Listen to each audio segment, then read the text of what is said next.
Good afternoon, everybody. Today I'm going to explain about the impacts of what the ICT on number one, more leisure and entertainment access on home. Due to the expansion of technology, we are now able to use it as a form of luxury as well as for work and for learning. This has greatly affected society as we are now. So ICT has allowed us to, for instance, access to music, movies, games, and other entertainment content. For example, we can now access YouTube on just on our laptop, on our home, and anywhere. Or you can play your video games, either it's online or offline, from your own home, or can be anywhere else. But there are disadvantages, of course. It may because these activities is now accessed easily.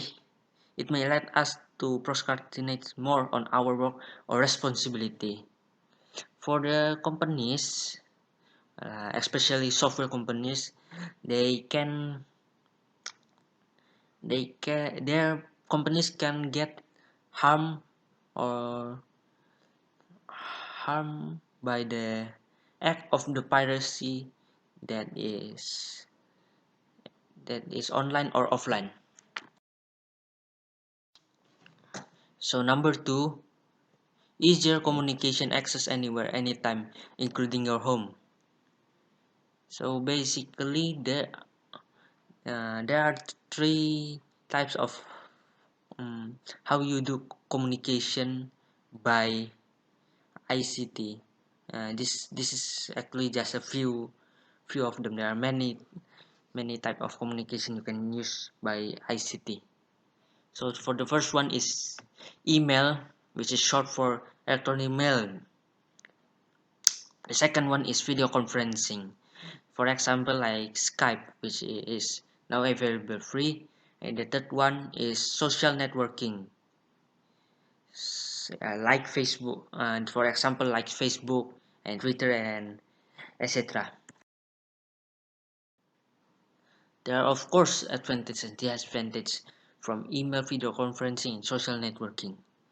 So, like email is quick and easy to use, and it's typically arrives seconds after it sends, and it's free of charge. But because it's quick, you might sometimes get regret on what you have sent, what you have sent, and sometimes the reception can be I mean, sometimes the emails can be misunderstood by the reception. So it's like because there is no emotion visible to us. On video conferencing, you don't need to travel for meetings, and you can set it up quickly, but the equipment is expensive and sometimes it can be full. And for social networking, it's it's available you to keep in touch with friends and family whenever they are, and you can make a new friend and find the old friend you have lost contact. But sometimes it can be dangerous because users can hide behind false online identities, and sometimes people can gain your personal information not if you make it public. 3. Working from home. Many employers give their workforce the option to be based at home. A secure internet connection provided access to the company's network, share files and emails and printers. And employees can use the company emails system to keep in touch with their office. They can divert their office phone, browse the intranet, or take part in meetings using video conferencing. There are advantages and disadvantages. So for the advantage, no travel there will be no travel costs or time wasted traveling to and from work. You can now work in the comfort from of their own home. You don't need to provide employee with a desk or computer if they choose to use their own. An employee may be happier working from home and do more work as a result. But sometimes it might be felt lonely working from home, and there are will be more distractions at home and harder to check what employee is up to, and the employee may not feel part of a team and might end up doing less. Number 4, online shopping. So technology has changed the way people shop and the way the shops and retailers operate. The range of products available online continues to grow and people are increasingly more confident buying online. Almost anything can be bought on the internet, including electronics, furniture, books, CDs, DVDs, and food.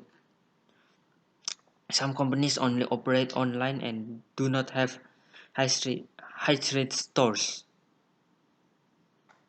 And the rise of online stores has created a range of new jobs for people who build design. Shopping online has its advantage, but it at his and number 5, last one, ICT is you can now collecting information and use from your home. So ICT is perceived to be a force to be reckoned with in the 21st century because it causes and continues to cause major change in the way we live. In the electronic media, ICT has ignited and provoked radical and drastic changes that has affected and full revolutionized the broadcast industry, most especially in immediacy and timeless of news. With ICT information spread, infinitely become faster and cheaper and readily available.